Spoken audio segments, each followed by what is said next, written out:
Hi there. Hi, everybody. This is Beth Rusky, and I'm with Tiara International, and joining me today is my esteemed colleague, friend, and business partner, Peg Rowe. Hello, everyone. We're here today. It's Friday. That's why we're here, because every Friday, Tiara does a Tiara Talk, and we talk about things that are important happening to us or topics that we're just excited about and, want to share. Today, this week, we've been talking about the art of compromise. And we've been talking about it because there hasn't been a lot of compromise going on in the world. And while we're not going to discuss politics here, we are going to talk about how to move forward and compromise in just about any situation. So that's going to be our topic today. Peg, I know you're excited about it. I know I am. I am, because it's easy when the world around you doesn't feel like it's compromising to almost get discouraged about that. Like, oh, for heaven's sake. So it was a good reminder to say, okay, we actually know how to do this. We know how to work through these situations. And we're not dealing with some of the ones that are outside of our control, but inside our control, we know about compromise. We know what to do. Exactly. Yeah. So for those of you who are seeing us live for the first time, we are Tiara International. We are a global leadership development company. We focus on bringing leadership development, especially for women, into organizations, directly to women through our virtual programs. And we stand for a world where every woman and every person is choosing to lead their lives from inspiration. And we do that through a variety of tools and techniques and services that we offer. And we hope that you find these conversations interesting. You can see us on our YouTube channel because we have a lot of different conversations and stored videos there. So feel free to check us out there. And remember to like us on Facebook so that we can let you know that these conversations are occurring, and we'll let you know what the topics are, because we usually decide those each week. So if you are going to follow along, we do have a document. We will post this to the Facebook link afterwards that will summarize our top 10. So get ready, get a pen handy, because we are here to talk about the top 10 things you can do to really bring compromise and win-win to any situation. So Peg, why don't we start? What's the first thing that comes to mind? Like and these feel chronological. I think people can weave in and out of them, but it's kind of like, I don't know that I rank any of these more important than others, but they all feel kind of critical. But let's start with number one. So the first thing that we know is that no compromise can happen if you're not listening and in conversation. So the first one is really to focus on listening, and this means active listening. We love the thing that Stephen Covey started years and years and years ago, which is seek first to understand. So most of us are trying to get our point across, and his wisdom is, wait, step back and understand where the other person is coming from. So we try to remember that. Sometimes we don't, but mostly we do. So it's really listening, but not just listen while you're waiting for your turn to talk, but actually actively listening. What is the other person saying? Do I really understand what they're saying? Could I repeat back what they're saying and make sure that they know that I did understand? So seek first to understand. I think this is tricky. It's tricky for me sometimes when I'm really passionate about what we're talking about. Right. And the other part of that is, or if I think like, maybe you're not hearing me, you didn't know, maybe you don't understand what I mean. Yes. So I can tend to get more animated and louder, or, even more aggressive, maybe in my posture. I might be leaning forward, or, and I think, with this listen comes the awareness of, really, are you listening? And I think you said it beautifully, like, or are you waiting to talk? Yep. It's not a take turns talking. It's truly deeply listening. Yeah. The second one we have for you is a term that we use, and it's shorthand for us now. We say the beach ball. And what we mean by the beach ball is, there's many sides and colors to a beach ball. There's red and yellow and green and white and blue, and then they repeat. And so there's many colors to the beach ball. And when we talk about the beach ball, we're asking you to think about, how can I see other sides of this beach ball? Because right in front of me, it's clearly red. I see red. That's the color I see. But if I actually don't think that there's a possibility of another color, on the other side of the beach ball, Yeah. then my arrogance takes over, number one. And number two, that other person feels just as right and righteous. They know what they're seeing. They're seeing a blue stripe. They're not seeing red. They're seeing pure blue. And we're both right in what we're seeing, but we're not engaging and thinking that there's another side that we can embrace. The word that always comes to mind for me when I think about the beach ball is if I see red and you see blue, then I already know that I respect you. So my curiosity is, why are you seeing a different color than I'm seeing? Not like you must be wrong, but I respect you. So if you say you're seeing blue, okay, I'll believe it's blue, but I need to understand, why is it blue for you and it's red for me? Right. So that piece of curiosity always comes into play there for me. It's like not trying to prove you're wrong. No. Can't you see it's red? But really that curiosity plays. Like what's going on for you that you're seeing it that way? Yeah. I know a lot of times when we bring this concept into companies, then we work with organizations, with teams and leaders, we always talk about this concept because it's critical to be able to see another perspective. And sometimes I will actually physically walk to the other side and say, what is it that you see here? Because I'm just not seeing it, Yeah. In a little bit of levity, and boy, it is clear as day to me. And so what do you see over here? Right. And kind of bringing a little bit, like you say, the curiosity or the levity to it as well. It's like, there's something else here. And to physically move your space to allow for a different perspective, I think sometimes that helps too. You bet. What's our third, Peg? So the third one is clarify. And that means in this case, what is the ultimate desired outcome? So what is it that we're really aiming for? So we have our perspectives, our point of view, our opinion about something, but ultimately, what is it that we're trying to achieve? Where are we trying to go with this? What's the vision? What's the outcome?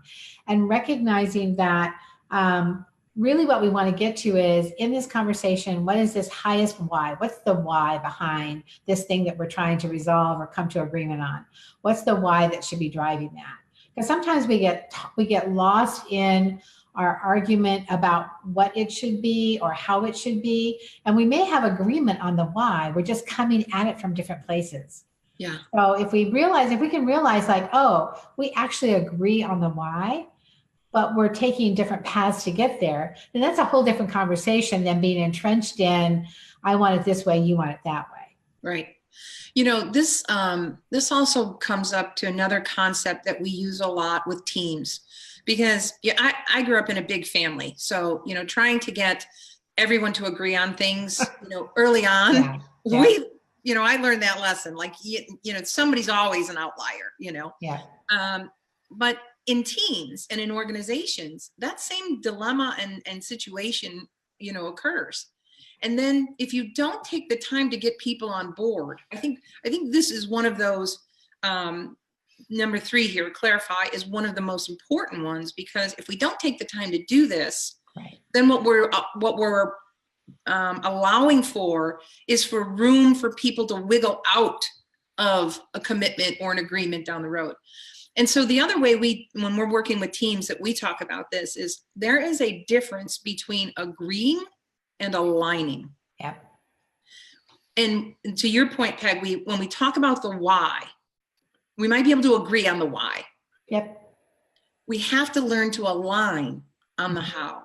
Mm-hmm. And that may sound subtle, but if I'm truly committed to the why, there are many ways that we could get there. And I don't have to be attached that it's my way. Right. Yeah. Yeah. And in some respects, sometimes I think that it's possible to get there with both perspectives. Like, it's possible to include all of it. If we have agreed on the why, then we can include all of it in the how, or there's more room to include more of it in the how. Yeah. And I know we said we're not going to talk politics. I know here in the US, we're in a historic time of our government being shut down. And it's because there's this impasse. Well, of course, this is going on over in Europe too, with Brexit and some of the other things. And there are numerous examples like this around the world going on right now. So that's what's really sparked us, and having this conversation. But if we just could, kind of take even the fourth step here and stay open to what you're saying, is that there is possibility here. Mm-hmm. If we can stay open to a solution that, maybe we haven't thought of yet, or it isn't mine, or even staying open that maybe there's a blind spot that I have that I wasn't aware of, or that I don't see, kind of like the beach ball, but it's just out of my purview. I've not experienced that, so therefore I'm not even thinking about it. Right. Yeah, and I think the other thing that can come into play here in this idea of staying open is that sometimes we can come to these conversations and we really feel like we have the answer, and we are so committed to our answer that we don't actually stay open to the possibility that that would be one way of doing it and there might be another. Yeah. So, really for all of us, I have to remind myself of that. It's like I've done my thinking about it, and I arrive thinking, okay, great, I have the solution. Like, this is what we should do. And not everybody may necessarily see it that way. And then you can kind of get hardened into your position. You spend your time defending it as opposed to being open to, oh, okay, well, this is one way. What are the other ways? Maybe there's even another way that emerges out of all that none of us came with. That to me is the ultimate of collaboration, where what emerges is an even better answer that any one of us showed up with. Yeah, you're talking about like, just being open that there's a what if that we have not thought of yet. Right. But we lose sight of that if we, don't stay open, and we just stay so rigid in our righteousness, right. And that's unfortunate. I think that gives way to our fifth one, and that is to give up all or nothing. Like, it's the epitome of, like, I either have to get it all or it's not going to work. Right. And none of us have 100% of every answer. We just don't. No. And if we can appreciate that, and none of us own the 100% right either, and so, if we really could come at this from a softer perspective, and by softer, I don't mean like less powerful. Right. I think there's a lot of power in coming at it this way, but coming at it from the, hey, I actually don't have to be right here, but I am really committed to this outcome. Right. Yeah, that, sort of all or nothing, win, lose, my way or the highway. Most of the time when we behave that way, again, all we do is push everyone else to be defensive as well. So everyone else feels like, well, they need to defend their position. And then we end up with a standoff, like nobody gives on anything. And there's really no possibility for coming to any place that you can meet in the middle. Yeah. Yeah. I think I think, there's I want to be careful how I say this. There's a way, I think that's a very masculine tendency. But women are not exempt from it. Nope. So women can fall prey to that too. So even though I'm saying it's a naturally male or masculine trait, women do that, behave that way, or can behave that way too. Right. And it does kind of make me crazy. I use the word soft. It makes me crazy sometimes in organizations when they talk about leadership and growing as a leader as soft skills. It's not soft as in weak. It's soft as in more rounded an approach, as opposed to less rigid. And it's just dawning on me now in that conversation that that's what they're missing. They're thinking soft as weak, and we mean soft as more fully robust and rounded. Yeah, so it's not a hard edge is the way I think about it. Yeah, so that makes room for more opportunity to explore and to come up with new ideas and new ways that we haven't thought about. Yeah. Yeah. If you're just joining us now, Peg Rowe and I are with Tiara International, and we're doing our weekly Friday Facebook Live. And today's conversation is about the art of compromise, moving to win-win. Now, we've just covered 5 of the first 10. We have 10 tips for you. Right. And the first 5 so far are listen, remember the beach ball, clarify, stay open, and give up all or nothing. Those are the first 5. Yep. Now we're going to move into the next batch. Peg, what's number 6? Find common ground. And this is one of the more intriguing ones for me, because I think often when we come to a problem or we come to a situation, we may start with where we are different, with where we don't agree. And if we work to find common ground, what is it that we do have in common? Put aside the things that feel different. Where can we find agreement? Where can we align? Where can we find that common ground? Then it has the potential for creating a more positive approach to the problem and the situation, because we're already now working from a strength. We're working from okay, great. So yes, there's some differences over here, but we know that in this spot, we're all aligned and agreeing that this is where we want to be. This is the common ground.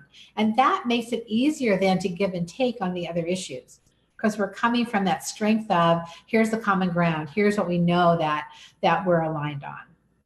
Peg, the other thing I think that finding the common ground allows us to do is, there's an old phrase of like, you like to do business with people like you, right? Yeah. So when you find common ground, there's this, your relationship actually shifts a little bit too. Yeah. I don't know that I'd go so far as say it's trusting, because that it might not be, but it starts to build a little bit more human to human contact and concept, too. So I like to find common ground, because I think it starts to open us back up as human to human. Yeah, and it really actually to some degree goes back to what we were just talking about. It softens the hard edge. It gives us this place that we can, and the thing about it is that once we've identified common ground, it's a place we can always go back to. Yeah. So when things get heated, we can always go back to and remember, okay, here's the vision, here's what we're looking for, here's the outcome, here's what we have in common here. Let's go back and regroup and start there. And then we can explore the things where there are differences. Yeah, that's great. That leads us to the 7th step. And the 7th one is when we say start at number 1. And what we mean by that is, what is your number 1 issue? What is the single thing, the most important thing that you get across, that you have?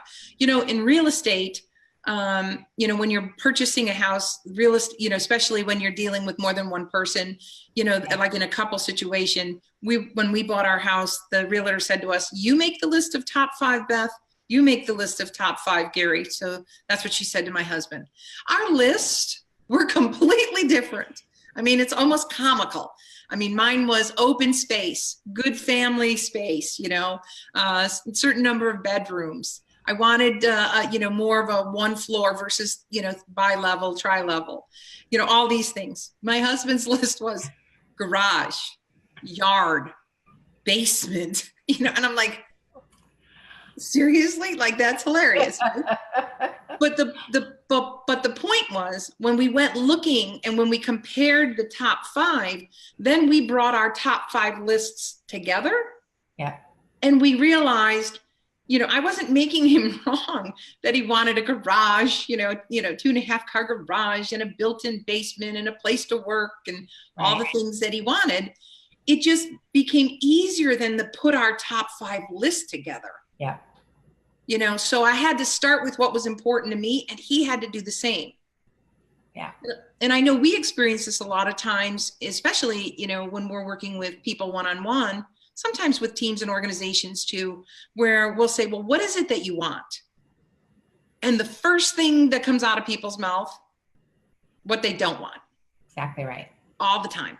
And so we said, no, okay, we heard that. No, but what is it that you want? So that's what's really important, is people are very, very clear about what they don't want, but they're not taking the time to articulate what are the top things they do need. Well, and the other thing that I think is kind of a subtle, part of this conversation is that if we reveal what are the most important things to each of us, we might find they don't compete with each other. It might be possible to solve the problem and include all the things or most of the things that people want, as opposed to people feeling like it's an either or. Either I get what I want or I don't get what I want. It's sort of that win-lose thought process. It's like, no, if you want, a basement and a garage, that's not in competition with having open space in the house. We can have both. Right. We don't have to give up one to get the other. Right. Yeah. No, that's great. What's our 8th one, Peg? The 8th one is keep talking. One of the things that we know happens is when we kind of get in the heat of it, that it can be challenging to stay in the conversation. It can be challenging because people are in different perspectives, they're different, taking different points of view. And so there's a point here about keep talking. And what we mean by that also isn't always to keep talking in that moment. You may need to at some point say, you know what, we need to take a little break from this. Let's step back, reconvene in a couple of hours or tomorrow, give ourselves a chance to breathe, let everything settle in, sort of reconsider where we are, and then agree to how we're going to come back together. But the point isn't like to just throw our hands up in the air and say, well, we'll never be able to solve this. That's it, I'm done, and walk away. It's either keep talking in the moment or stop for the moment and agree when we're going to come back together and approach the situation again with a fresh pair of eyes and a little less perhaps emotion and disagreement about it. Yeah, I think that's a key point, is the be ready to re-engage. That's really what's important there, is to keep talking. And like you said, if you need to take a break, right, of course you will. You don't want to say anything stupid. You don't want to say anything you're going to regret. You can't take those back, so take a break, be in control of yourself, take the break, but be ready and expecting each other to re-engage. Yep. Yeah, I like that.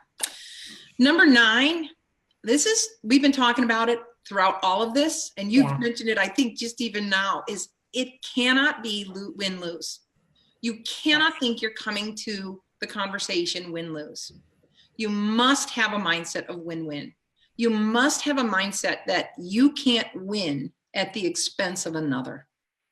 And if that is the case you're coming from, then you're already setting the scales, tilted in the wrong direction. What were you going to say? Win-lose literally rules out compromise. Because it says, if my view is win-lose, then the only way for me to be satisfied is if you lose, and that's not compromise. That's you giving in. That's me winning and you losing. And compromise suggests that we're going to come to a place that we mutually agree, that we mutually kind of line around, that feels like a win-win. We might not each get everything we want, but it's a place that actually feels like if that's common ground and that we can come together on. And so win-lose is the antithesis, to my mind, of coming to any kind of a compromise. Yeah. I think there's a level of maturity that's required here, because if you think the only way you can get what you want is to take it away from somebody else, that's actually not. And that's not what's taught in business anymore. That is not an authentic, true leader. That has nothing to do with sustainability. That is really powering over somebody and trying to crush them into your way. Right. And that model is outdated, doesn't fly, and it's still around. It's still being exercised. Right. But it's not fruitful or productive at all. Yep. Which if we're coming from that win-lose perspective, it makes it almost impossible to do number 10, which is maintain the relationship throughout. So where we're at in this world today is we really feel like there's equal value to relationship and results. Mm-hmm. It's not like one or the other. You're not either great at doing relationship and not so great at producing results, or you're producing results, but at the cost of relationship. We actually believe that it takes both. And so if we're going to have a win-win solution, then we're going to be focused on how do we get the result we want, and we're going to want to preserve that relationship. So that means that we're going to exhibit things like mutual trust and operating from integrity and showing compassion for the other person, making that effort to understand their side of the beach ball. Now, all of those pieces, so that at the end of the day, if we've arrived at this compromise, people actually feel good about it, and the relationship is an essential part of that. It's not, we came to a compromise and the cost was the relationship. Right. Yeah, I think, to your point, if that's occurred, if you found a solution and somebody felt squashed in the process, then it's not the best solution. Something else has to happen. And I think all of these together, I don't think you pull one apart. I think if you really want a best practice for, the art of compromise, you weave in and out of these top 10 steps and these top 10 approaches or ways of being in the process that are critical, and they all matter. It's not one or the other. They all matter. Yep. Yep. Any final comments, Peg, before I do a quick summary? I think the final thing for me is that, I don't want us to lose the art of compromise. I don't want us to look around the world and see compromise not happening and figure like, well, that must be passe. It's old hat, to do compromise. No, it's actually the most sustainable way of moving forward in business and relationships. And so I really want us to value that compromise is something that we want to keep at the forefront. Yeah, I agree wholeheartedly. Yeah, this is, we get to choose who we are and how we show up every minute of every day. And, this is a choice. Getting into a compromise is a choice. And, people will say, well, you have to protect yourself or whatever. Yeah, sure, you have to protect yourself, but you don't have to protect yourself at the expense of another. Yeah. And there's a way to do that and trust and continue to move forward. And that's what we hope that these 10 steps will help people do, even in the most stickiest of situations. Yes. Yeah. So the 10 again, if you are just summarize, we're going to summarize for you. The art of compromise, moving to win-win is based on 10 steps, 10 principles we believe strongly. Number 1 is to listen. Number 2, remember the beach ball. Number 3, clarify. Where are you coming from? Where are they coming from?